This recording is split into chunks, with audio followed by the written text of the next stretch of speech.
Good evening. I've looked at the great performance from Morphy in the First American Chess Congress, and I've looked at the great performance from Fischer in the 1963-64 American Championships, and I've looked at Carlsen's magnificent tournament in Pearl Springs in 2009. Now I'm looking at Fabiano Caruana from Sinquefield Cup in 2014. A truly remarkable performance. Won the first 7, drew the last 3. Just devastatingly brilliant against the world's top players. Now, tournament rating presentation of over 3,100. Just, you know, I remember it well. I was just stunned. So let's see how he made that happen. Caruana begins with knight to f3 and...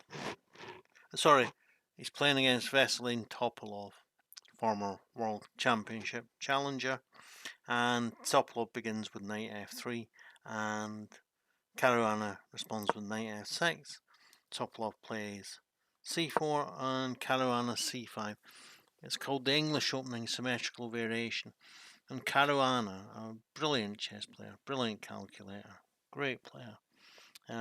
Fabiano Caruana is known for liking the Petros defence, which is very symmetrical, and it can look very drawish for a long time before even a hint of a winning chance occurs. And I think we see his strength in being able to put up with a position with not many chances for a fairly long time here in another symmetrical opening. So the knight comes out and the knight comes out.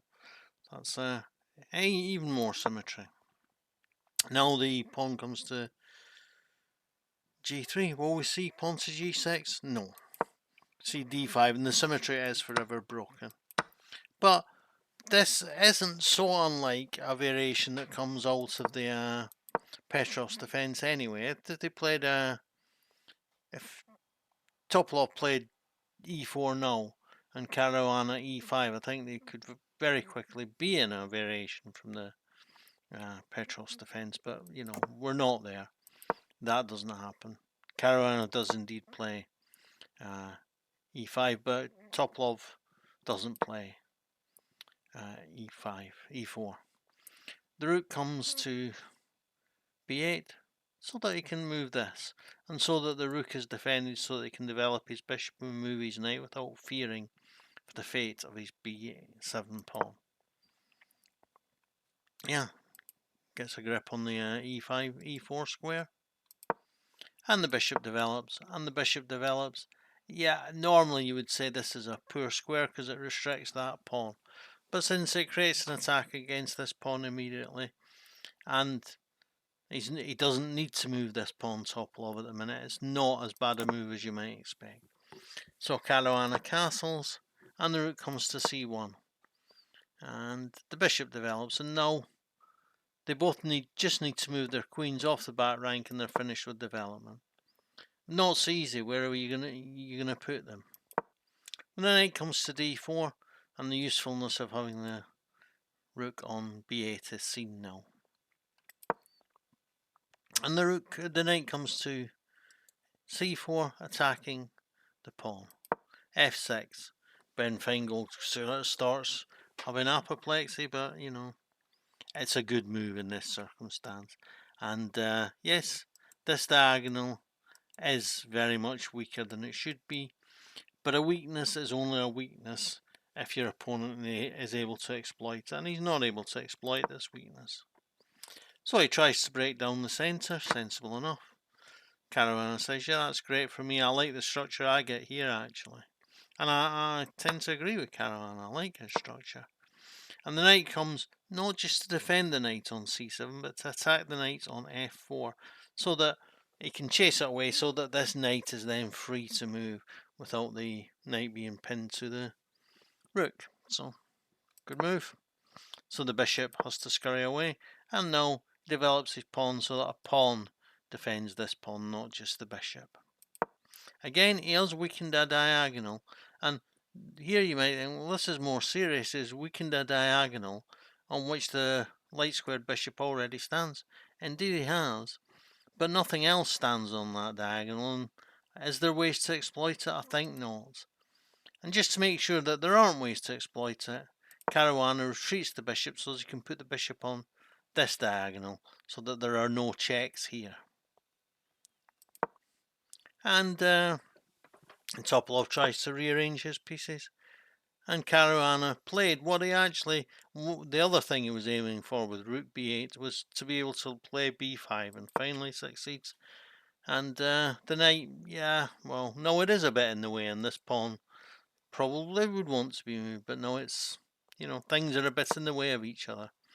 Bishop comes to d6, attacks the h2 pawn, and there might be some tactic later on where if this pawn can get cleared, where the bishop could move and say check and attack the queen. There might be, at least there might be a hint of such tactics. Topalov proposes a trade, and Caruana happily agrees to that, gets his bishop on that diagonal. He'd be willing to trade some more. The knight comes and attacks the bishop. The bishop comes to e5. Great square. Attacks the pawn here, attacks the pawn here, restrains this pawn, takes away this square from the bishop. Well, yeah, what more could you want?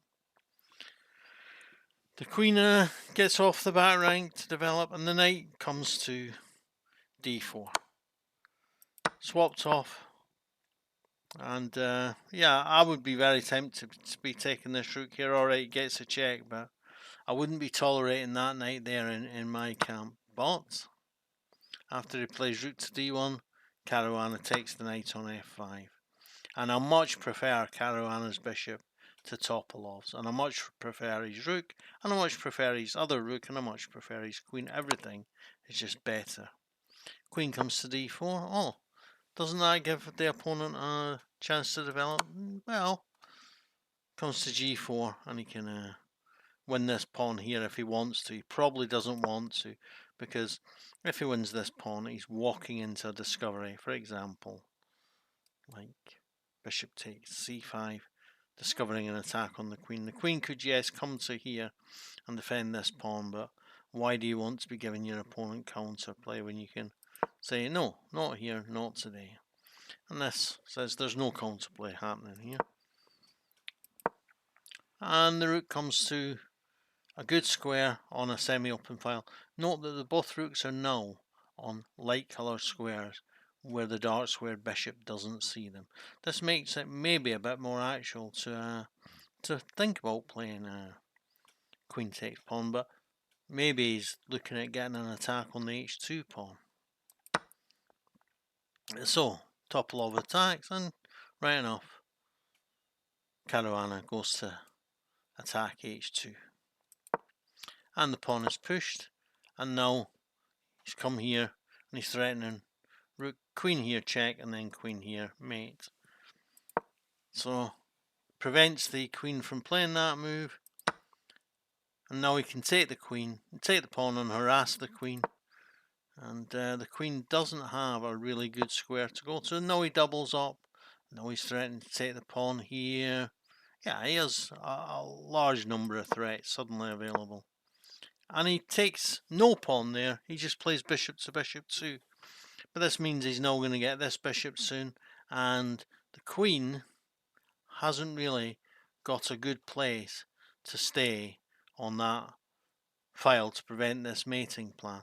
You'd have to come here, and then Caruana takes, and Topalov takes, and he's got terrible, terrible pawns.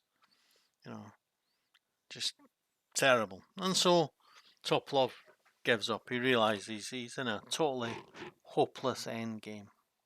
Yeah, so that was the first of Caruana's 7 wins. So don't forget to like, subscribe, share and comment upon my videos. Thanks. Bye.